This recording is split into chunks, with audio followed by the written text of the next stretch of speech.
In this video, I'm going to go over what I've found to be the most efficient 1080 sprint on ice setup for testing and training. I've tried many different variations or versions of bringing a team out onto the ice or a group of players out on the ice and using the 1080, and so far this has been the best or the most efficient.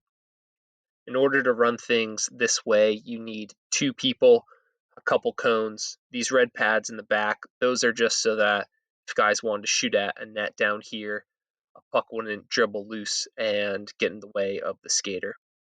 But for this setup, I'm over here on a chair running the tablet for the 1080 unit, and the second person will be standing near or where athletes will hook in. So players were starting at the goal line. Sitting in a chair is absolutely optional. This gentleman right here just happens to be one of the greatest powerlifters in America right now.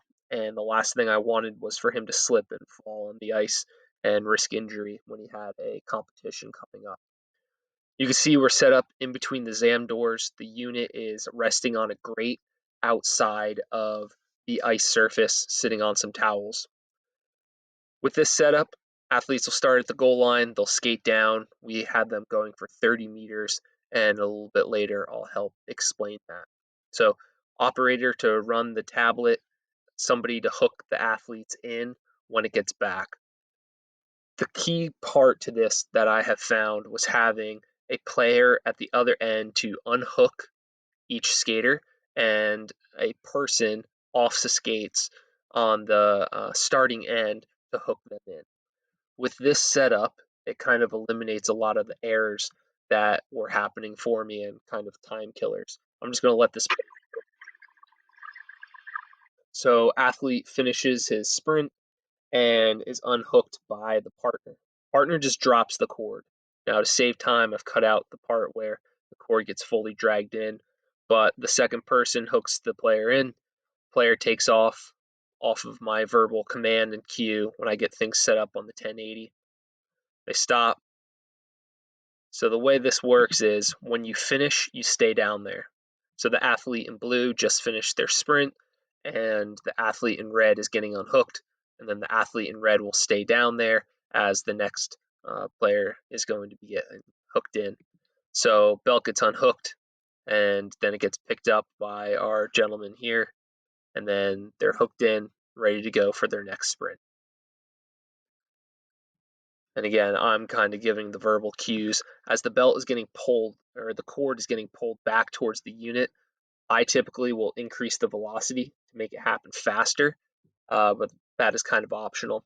With this setup, they're much less likely to step on the cord and break it. I've only had that happen once. And if you're wanting to use a belt, I would have multiple belts on the ice so that when this sprint is finished, we could still come over, unhook the cord, bring the 1080 back, and then this athlete would have the belt already set up and hooked up for themselves. Another key component to this is the camera from behind, and we'll kind of get into that a little bit as well. So why I like this is it's the quickest, it's the most efficient, and all of the data gets stored. And especially if you video it, you can take care of everything off the ice. When you're on ice with a 1080, you only have a limited amount of ice time. Most people have a limited amount of ice time. So efficiency is key with getting athletes through for testing and training. We've moved over now into the cloud. So once you are in the cloud on the 1080, you could really figure out and find out anything you want here. So I've already picked out a couple strides. For this, you just click on random spots that you want to gather some data on, and those are going to show up for you, those points. I made a little mistake here. Let's fix that. Get rid of that one. So again, why you want video is it's hard to remember which leg an athlete may have started with, whether they want to start crossing over with right or left, or if they're doing a forward-facing start. But if you have it on video, you could quickly, easily switch between sides. Once you get into the cloud, again, why I think this is so powerful is if you record for 30 meters, but you wanted your data at 10 meters, well, now that's what you're looking at. So it's an easy way to kind of break down the entire sprint. It's even so you could see every single meter and what the peak and average power, force, and velocity are for each of those sprints, how long it took them to get to those particular sections. Something interesting I wanted to pull out with this athlete is here we have a sprint that they finished in 30 meters for 4.65 seconds, and here we have 30 meters in 4.78. So that's a pretty big difference there. And what I have found is usually it's that first step or the start that gets you.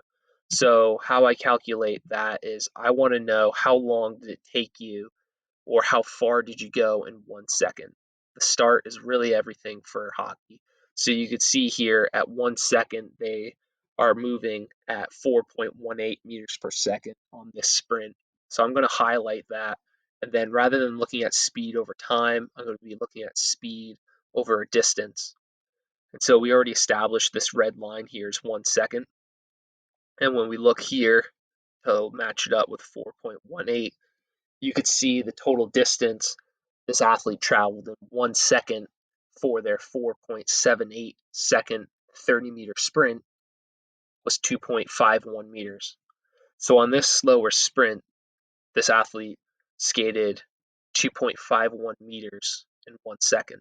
And when we come back to their faster sprint, again 4.65, in 1 second they traveled, get this right here. There we go. In 1 second they went 3.03 meters of total distance. So the reason why this athlete was so much faster, well, just in that first second, they had traveled half a meter further. So sometimes for me, as a strength conditioning coach without a very strong skating skill background or coaching background for skating, why the video is so valuable is I could send this video up to our sport coaches or out to a power skating organization, such as the guys at ProStride. So the reason why this whole setup came up is in August of 2021, we brought Eric and Angelo of ProStride down to Liberty, and they filmed us from behind on the 1080. So that way, when we have these weird things going on where how is it possible that on this sprint he traveled in 1 second half a meter further, which is a pretty significant distance, Eric and Angelo were able to watch that video. And what's nice too is having that video at any point we could refer back to it and we could also send it out for more eyes to get on it. So again, this to me has been the best and most efficient setup for using the 1080 on ice for testing and training, where we have two people, one running the tablet and one at the start line to hook your athletes in. And then when your athletes finish their sprint, it's helpful to have a player on ice to unhook them. So that way the person who's skating and getting tested never has to touch the cord. They just have to worry about skating fast. If you found a more efficient way, please let me know. Please reach out. Please share. I'd love to know how other guys on ice are using these tools to better their teams, better their athletes. Thanks.